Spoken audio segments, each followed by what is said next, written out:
Ready, port gear!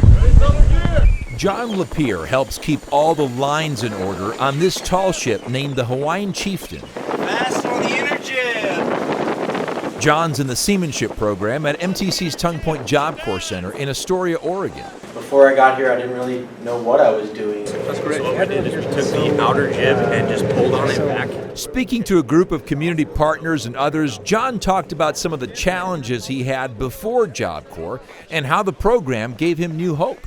That's really showing you what this center and what Job Corps in general, this whole entire program that we call Job Corps, can do for someone like me, someone who's had a troubled past and decided to pull his act together.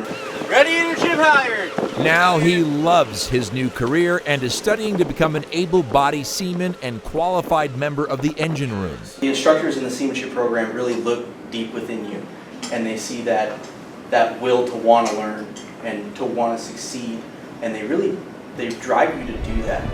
John plans to head to Alaska to work on a fishing boat. He sees a bright future ahead, and he wouldn't have gotten where he is today if it weren't for great instructors at Tongue Point and excellent internship opportunities. In a couple of weeks, we'll tell you more about this vessel, which you may recognize from the movie Blackbeard. And we'll introduce you to the organization that has partnered with Tongue Point Job Corps to help prepare students for a future in the maritime industry.